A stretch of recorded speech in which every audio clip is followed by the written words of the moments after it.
Welcome to the Sheff United Way. Shall we talk about Ki-Jana Hoever? And I really hope that's how you say his name. So who is he? Well, a 22-year-old born in Amsterdam. His birthday is the 18th of January and he'll be, checks notes, 23 then. Now, Ki-Jana is of Surinamese descent. His father was a former American football player and also named him after former NFL running back Ki-Jana Carter. So I think that's pretty cool. Just a nice bit of added information, not really relevant to how good he is as a footballer. And he first joined Wolves, which is the side of which we are going to hear quite a little bit about, because the Wolves move has been an interesting one. Certainly at the time, a lot was expected. Hasn't really gone that way. He actually joined them from Liverpool back in 2020. We'll talk a little bit more about his Liverpool time. But he's really struggled to cement himself in the Wolves' first team, making just 25 appearances. Now, as I mentioned, that was in 2020. So we're talking 4 years. And Hoever has had 4 loan spells since that point, with the most recent being at Stoke City. His current deal at Molineux expires in 2026. He can play primarily as a right back. He is right-footed. He's 6 foot tall, but I'll be honest with you, looking at all the highlights, all the clips, all the matches I watched with him, I don't know, he looks taller. Everyone does to me, but he does look taller than 6 foot, so I don't know if I'm necessarily buying that from Wikipedia. And we'll go through his career history very soon, his attributes, but first, where he can operate on the park and how that might be of benefit to the Blades. United have a few right-back options, we know that. Jamie Shackleton has arrived and played there. He can also play defensive midfielder. Shackleton, he's more of a utility player and significantly shorter than Hoever, who can play and sweep up. Let's just hope he doesn't suck in a few defensive areas, whilst losing nothing in that aerial department. Because as I say, he looks taller than 6 foot. I'm just not buying it. Ki-Jana has played in all competitions, so this is including youth football. Apparently 128 games where it was measured on Transfermarkt, the positions he's played in. So don't shoot the messenger if he's played more games than that weren't recorded on that website. But on there, right back 92 times. Now get this. From that position, he scored 11 goals. That's exciting. That's like Kieran Freeman in his prime exciting. 9 assists. He's also played centre-back 22 times. Probably won't surprise you because he's definitely not 6 foot. He's clearly much taller. 22 times centre-back. That also works. Played in right midfield 10 times with a couple of assists. He played left-back. He's also played right wing-back as well. Now, if we look at stats by club and only counting first-team appearances, it gets to a smaller number of 98 games. 61 games for Stoke City. 8 goals, 6 assists, 25 as I mentioned for Wolves with 1 assist. He had a little spell at PSV Eindhoven, where we'll get to how he did there. He did get 2 assists in very few games. And Liverpool, 4 appearances, 1 goal, but none of those in the league. He has a bit of championship experience. He's not coming in totally cold. 55 games in the champ, 8 goals, 6 assists. I like the numbers. 8 goals for a defender. It's really good to see. He's a threat from crosses. He's a threat from set pieces. He can do it himself as well. I watched a really nice bullet header that he scored for Liverpool against MK Dons. They're a real club. That was in the League Cup around about 4 years ago. And upon scoring, he was only 17 years old, 8 months and 10 days to be exact. He became the 4th youngest player to find the back of the net for Liverpool, behind former Blades loanee Ben Woodburn. There are, of course, other names in that list, but that's the one I picked out that was interesting. Now, Hoever began his youth career with AZ, then Ajax, and then played 13 times and scored 2 goals for the Ajax under-17 Eredivisie side. That was during the 2017-18 season. Described as equally comfortable playing at centre-back or right-back during his time at Ajax. But then he completed a big move to Liverpool. That was in August 2018. A lot was expected of him. He was described as a wonder kid. And he actually had to wait, because he moved in August, but he had to wait a month because that international clearance took a while to come through. Manchester City, Manchester United, Chelsea were all reportedly interested in the signing. I know that Football Manager fans knew a lot about this guy because he was quite a high potential player on that game. Hoever made his first Liverpool appearance in a 4-1 win for the Reds, their under-18 side, against Newcastle on the 15th of September. Following that, he was given a substitute appearance in Liverpool's UEFA Youth League match against PSG. That ended in a 5-2 win for Liverpool on the 18th of September 2018. He also played a full 90 at centre-half in a under-18s game against Napoli. Now, I mentioned he can play in a few different positions. That versatility, you'd imagine a big factor in the amount of interest he's garnered from big teams in his burgeoning career. By November 2018, Hoever had under 23 appearances. He'd made his debut as interestingly, a right midfielder. That was against the under 23 league leaders Everton at Goodison Park, a match that Liverpool actually won. His performance earned him a lot of praise from then Liverpool under 23 manager Neil Critchley, who said, "I thought his calmness and assurance, his decision making, his intelligence without the ball, it was terrific. I was very impressed with him indeed." Hoever made further appearances at right back for the under-23s, including a lot of plaudits received for his performance in a 4-1 win against the reigning Premier League 2 champions Arsenal. He moved up to train with the Liverpool first team after that, and his boss Jurgen Klopp described him as confident and a joy to watch. But his chances were limited, so Jurgen kind of basing that on League Cup appearances and training. And on the 19th of September 2020, he completed a £9 million move to Wolverhampton Wanderers. And I have to read that again because £9 million, let's be honest, he hadn't really proven himself at the top level. And Wolves would have been looking for that. And he actually made his full Premier League debut for Wolves away in a pretty tough one. Manchester United, 29th of December 2020, a game which Wolves lost, you might remember, narrowly to deflection in added time. He never established himself at Molineux, so went back to the Netherlands to join PSV, rivals of Ajax. I mean, they hate Feyenoord as well, but he went on loan, playing just 5 league games for the first team, played a couple of games for the youth setup, played some cup matches. After that, PSV, well, the move was received with some interesting reviews. I went on Reddit, and let me just share some of the comments from the time. This is a weird name. 𝗤𝗏 username. Offensively, he's been decent. Just offensively, it's been a real mess. The fact his body language suggests he doesn't care. It can get messy. I don't think he's unenthusiastic to be at PSV Eindhoven.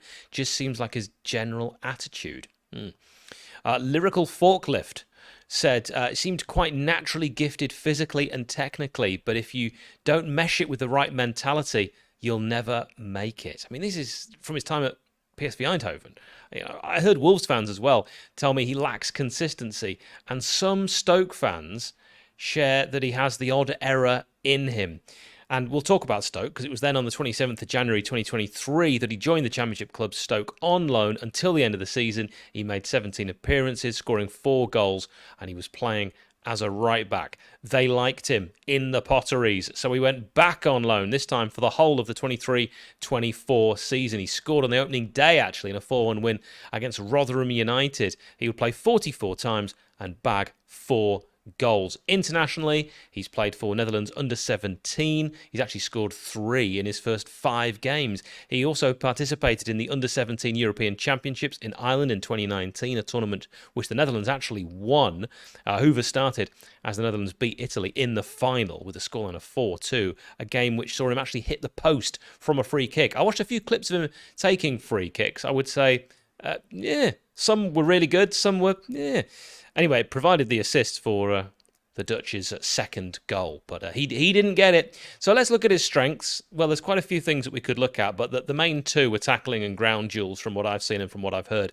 Otherwise, I'd say just the things that are good, but not great, but good. Decent jumping reach, nice first touch, passing, nice technique for a defender, versatility, work rate, he's quick, good stamina, he's agile. You know, he's taken the odd set piece, as I mentioned, here and there, but unsurprisingly, I had hoped someone would tell me he takes a nice long throw. And maybe he does, but I could find no evidence of that. So if you are watching this on YouTube, you can put in the comments anything you know about this guy that A, I've missed, or that you've seen him take a long throw and it's Jack Robinson-esque. I'd be quite excited about that. I mean, Stoke like a lad that can take a long throw from fullback. Some of the goals that I watched him score for Stoke were very nice. Not just diving headers, which you'd probably expect, because he is bigger than 6 foot. I'm just not having it, Wikipedia. And not just diving headers at the back stick. You know, we're talking curling shots from just inside the box. One against Coventry, where he worked his way into the box, drove forward and actually slotted a right-footed finish across the keeper like a striker. His former manager, Ruud van Nistelrooy, would have been proud of that finish. Also, a couple of beautiful volleys, one a half volley in there, a Meg's finish, a drilled shot from the edge of the box. The right wing-back option comes into play for Sheffield United with a player like Hoever. It's more than likely that Sheffield United are going to play 4 at the back, but you know, you're going to have options. It's a long season, and if we do revert back to 3, having a player like this that can play right wing back, I think just it's better, it's useful. You know, United might need a player like Hoever there. You know, there were also some wild finishes in some of the clips I saw when he was playing for Stoke last season. Some dribblers of shots, some poor choices I watched from some Stoke matches and highlights I saw. His decisions, you know, not always on point. Some of his decision making, he could have passed to a teammate, but didn't always choose the right option. At times, he looks so composed running with the ball. He's got a few tricks, a little bit of flair, brave taking on his man. And others, he looked clumsy, he looked cumbersome, at times he looked gangly, and he would because he's so tall, he's not 6 foot, I'm not having it. He does seem to take a few risks. He doesn't seem afraid of taking the ball with his left foot, which again adds a string to his bow. He seems to like cutting inside with the ball, not always hugging the touchline. His range of passing was pleasing to see, so let's delve into it a little bit more, that kind of passing area. Let's compare him to other Championship fullbacks from season 23-24 initially. Let's use percentiles, and when discussing percentiles, the higher the percentile, the better the player is at the action, or the more he completes the specific action. We'll start with strengths and creativity, ranking in the 67th percentile for shot creating actions with 2.05 per 90 minutes, and the 71st percentile, 71st is better for chances created per 90 with 1.02. One of Hoever's key attributes is his threat down the right-hand side going forward. With ball progression, largely in terms of passing, Hoever ranks between the 84th and 89th percentile for progressive passes. That's good. You know, it's what you want to see with a position that he would play with. Pass into the final third, 4.51 per 90, and pass into the penalty area, 1.14 per 90, showing he is capable of line-breaking passes in attack. He ranks in the 99th percentile for interceptions, 2.05 per 90, 80th percentile for both ball recoveries and tackles per 90, and 89th percentile for percentage of dribblers tackled with 70.1, showing he puts in defensive work and is slightly underrated in that area. Let's switch to his weaknesses. Defensive awareness. Hoever has a tendency to switch off and to not get close to his man, causing mistakes that lead to goals. He does make a few errors. He ranks in the 22nd percentile for errors per 90, and that's not necessarily what you want to see. Potter's Cope, COPE _ described Hoever as an extremely talented player with potential to go far. While his overall defensive ability is underrated, he does switch off and leave a man far too often. What he lacks in defensive awareness, he makes up for in creativity and blistering attacking runs, and he has one hell of a finish, end quote. Now, I thought we should compare him with former player for Sheffield United, Jayden Bogle, from his last Championship season, and a little bit of 2019-20, because Bogle, back in 2019-20, played more games, so you got a bit of a bigger sample size there. SofaScore stats for Hoever from last season at Stoke, where he played 40 games, starting 35, look like this. He had 5 assists. He had 3.05 expected assists, 61.7 touches. Big chances created, 6 for Hoever. Bogle created 5, albeit in only 20 games. But in the 1920 season, Bogle started 33 games and created 4, although in that season, Bogle got 5 assists, same as Hoever last year. Accurate per game passes, 26.9, which is 72% of his passes. If we go back to Bogle, not last season, but the season before, 66%. So Hoover's better in that. But Bogle better with accurate own half passes. So Bogle had 80% success rate, 79 for Hoever. So very, very similar. So only just better. Clean sheets, he had 12 he was involved in Hoever last season. Interceptions per game, 1.8.